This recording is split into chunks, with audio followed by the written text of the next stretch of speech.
Hello and welcome, I'm Tafara Gadamu. 50 years ago, she was here in Ethiopia as a Peace Corps volunteer, and her love for this country has never diminished. Ladena Schnapper is busy pursuing her dreams of supporting anything Ethiopian in the United States. More on that on this show tonight. Ladena Schnapper, everyone welcome to the program. Thank you very much, በጣም አመሰግናለሁ. You were in Ethiopia as a Peace Corps volunteer way back in the very early 1960s. Yes. 1963 to 65 to be precise. 63 to 66. To 66. I spent 3 years. 3 years. And you were based in Wallo, in Desi, and then later in Hausa. Yes. Very long time. It was. Oh, and it was wonderful back then, and it's still wonderful today, after 50 years. What is wonderful about it? Because you wrote somewhere, and you wrote, I've traveled around the world in the past 40 years. That is 10 years ago.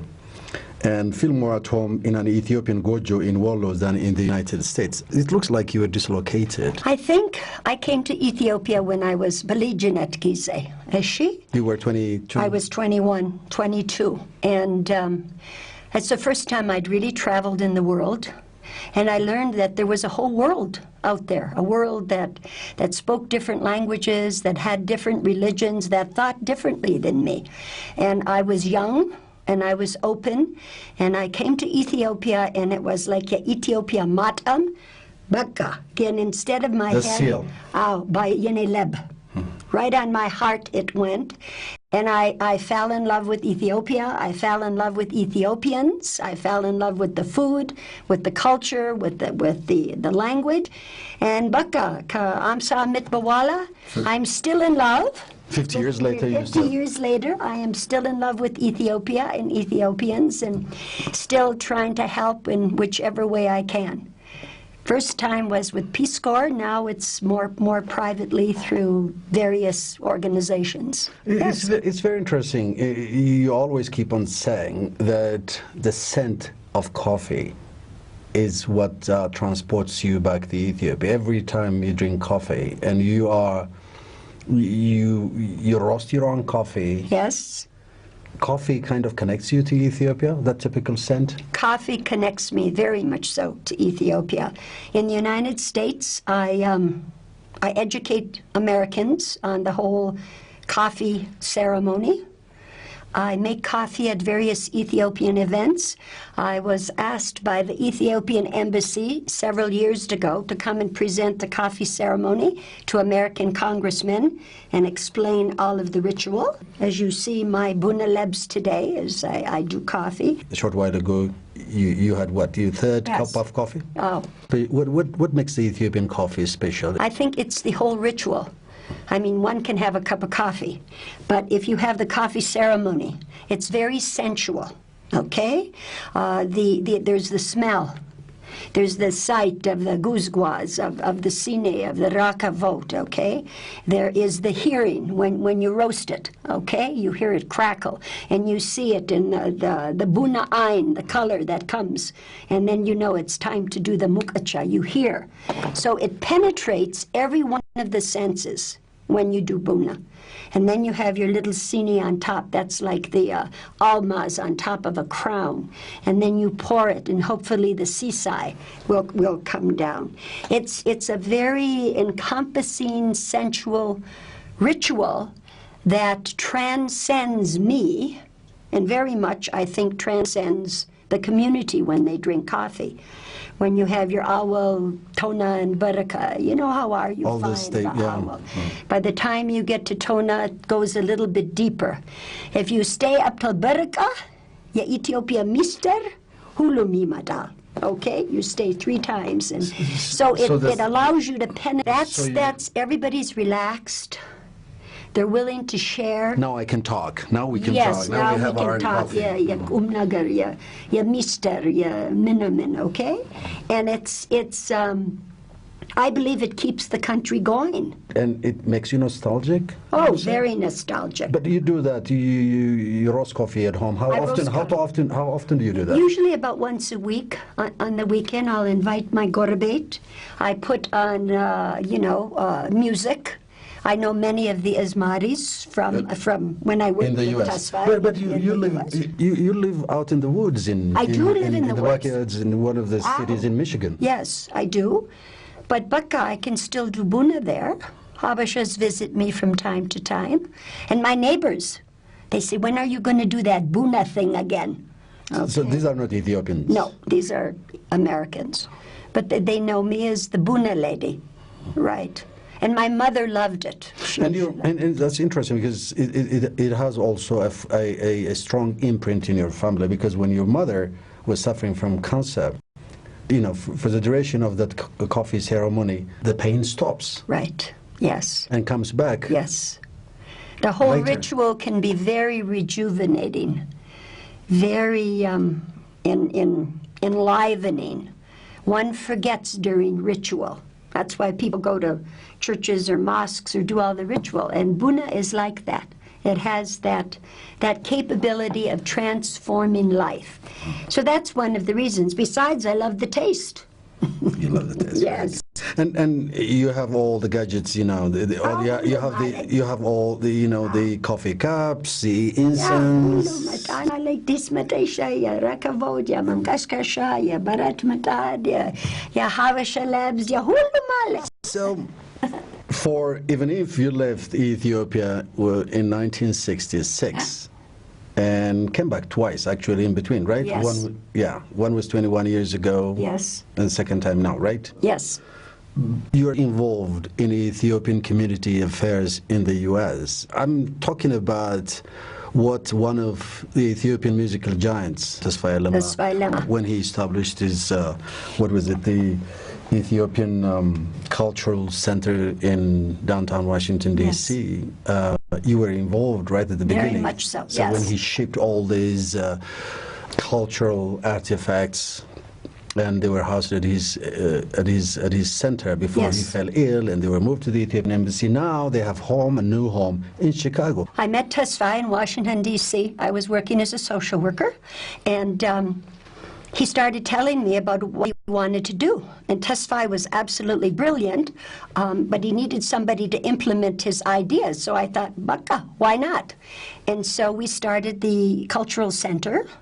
And then we started the Nile Ethiopian Ensemble, the first Ethiopian folkloric group, where we had musicians, we had dancers, and over a 4-year period we did 250 programs in American venues, including Harvard, including Berkeley, including all of the big African festivals. And we worked. I managed all these young kids with krars and masinkos and whatever. And then Tesfaye wanted to start the museum. He had brought all this Ika. So with the help of the Smithsonian Institution, we started a very little museum in Washington. It was lovely. And then it was very small, but was intense. Beautiful, yes. Very intense. Very I visited intense. it years ago. We built a gojo. We had people could go in and see what a little gojo was like. And then Tesfaye became seriously ill, and he could not continue. And I was going back to Michigan to take care of my sick mother. So the Ethiopian embassy agreed to store all of the artifacts, and they were there for 12 years. And then the Ethiopian Community Center in Chicago bought a beautiful building. They said they'd like to start a museum, and I said, Ishi, Baka, I'm going to go get all this stuff. Tesfaye said, take it. And so today we have the first African-run museum in the United States, the Ethiopian Tesfaye Museum in Chicago. Yes. The only one? The only one run by Africans, yes. Yes. Yeah, and the only... So it's exclusively Ethiopian? Exclusively Ethiopian. So we have not only Tesfaye's 2,000 artifact collection, we have many of my things, we have ex-Peace Corps volunteers that are now sending us stuff, we have Ethiopians in the States that are sending us stuff. We are part of a consortium, the Chicago Cultural Consortium, and this year we're doing a very big exhibit on Ethiopian life cycle here, as well as how do the customs from here get transported to America. So we have artifacts, we have pictures, we have music to show the Chicago community and anybody who is going to visit. Who are the visitors? Everybody. It's open, right? It's an open. Yeah. But talking of numbers, do Ethiopians come and visit? Oh, Because Ethiopians there's quite come. a community there. Ethiopians come and visit, as well as we have many American visitors now, as well as visitors to Chicago. They want to see this little African museum tucked away in the... Well, but what do they make out of this? I'm talking about the Americans. Once they visit this, what would their perceptions be?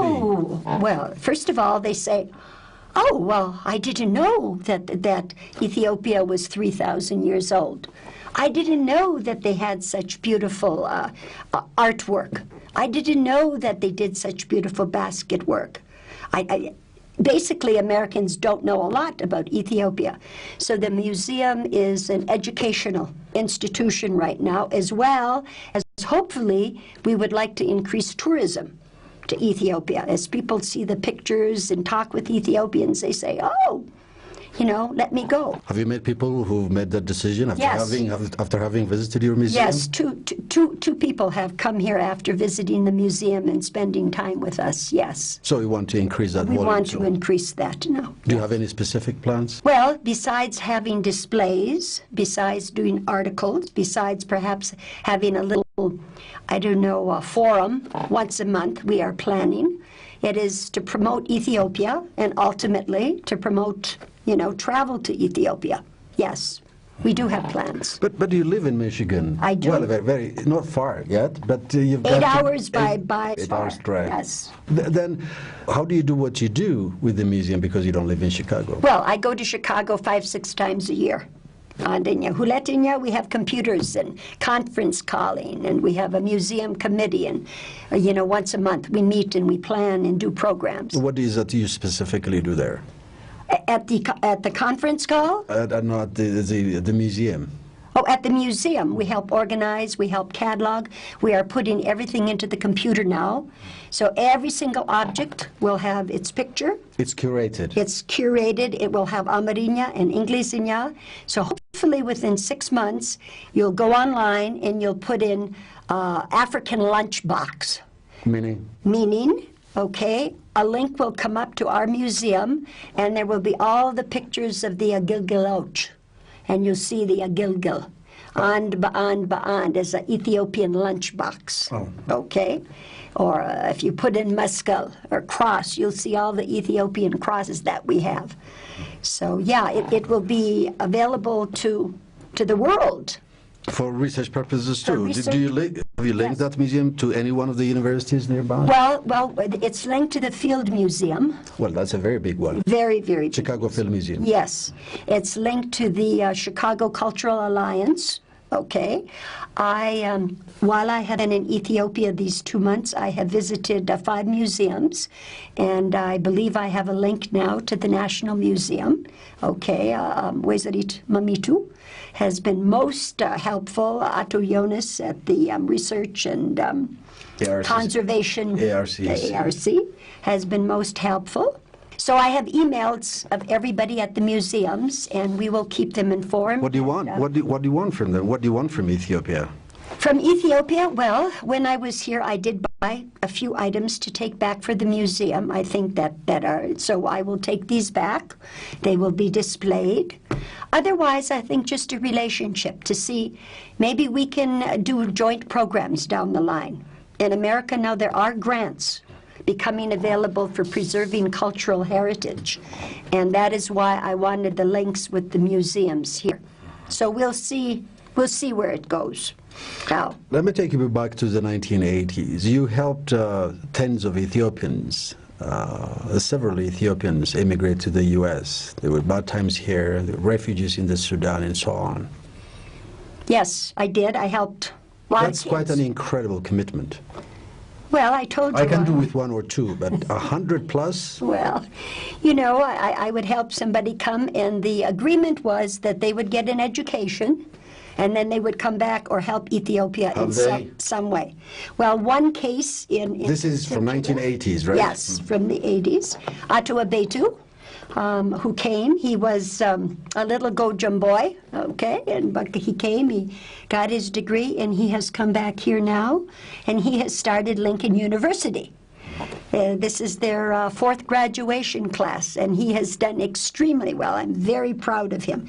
So I have come back this time. I was part of the graduation ceremonies. But overall, are they giving back? They are. Another one, Atu Tamarat, has a big farm down in the Awash. They are growing cotton and everything. Another boy, Atu Tamarat, down in Awasa, and he's selling very many herbs now to all over Europe. So yes, and if they haven't come back personally, they certainly give money to families, and they've helped establish businesses here. So I have been very gratified. Mindanao Bamarinya, Adalam Yeheya, Tagas Marara now, Gen Farayuit Fudge now. Patience may be bitter, but the fruit can be very sweet. So this is my sweet time. I see what all of these people have done, both here and there. Those that I have brought have been involved in the Ethiopian community. Dr. Erku Yimmer, who is the director of the Ethiopian Community Center for 35 years, was my student, Desi. 52 years ago, he used to come to my house. Now he has served for 35 years in Chicago at this resettlement community center. So it's been good.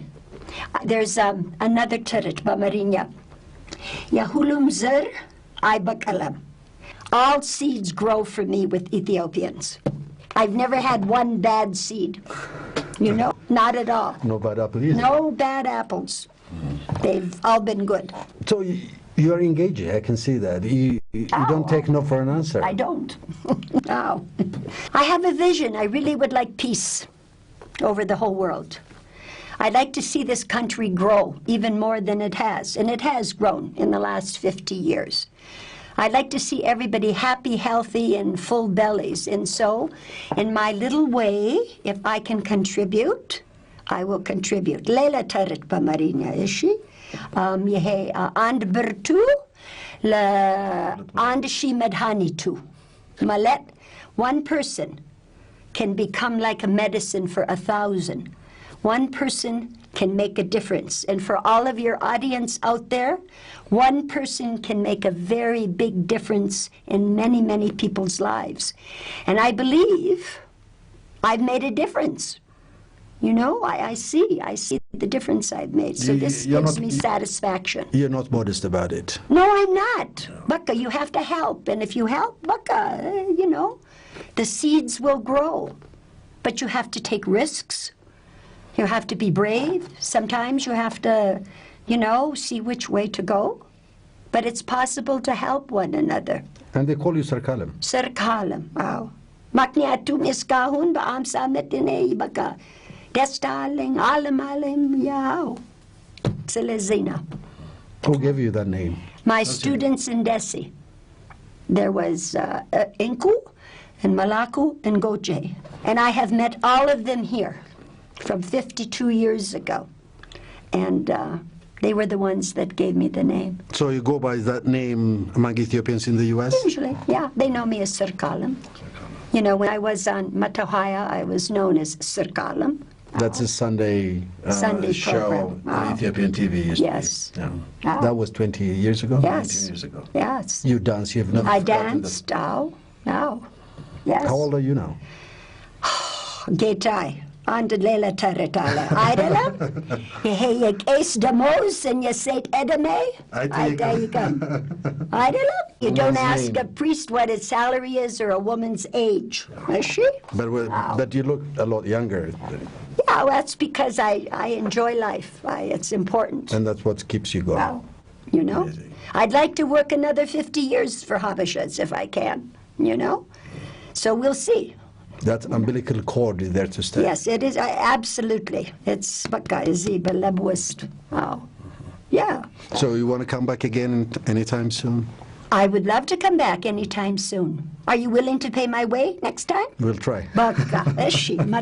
You're also supporting Yes, sir. That's a U.S.-based small charity that has established an institution here that supports, provides skills and training and so on to young people, right? Yes. You visited that. I have visited. You are the second person to... Yes, Yisera, which is a local, actually U.S.-based, but now becoming Ethiopia-based community development organization helping young kids get training.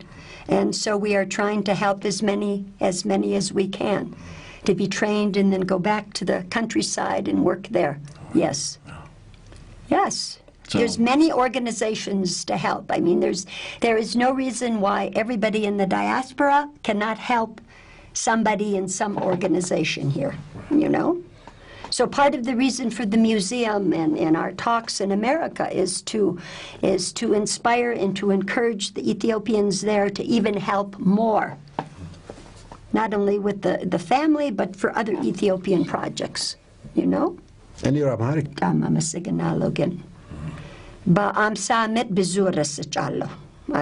Oh, well, you haven't. You claim to have forgotten, but, I think you're doing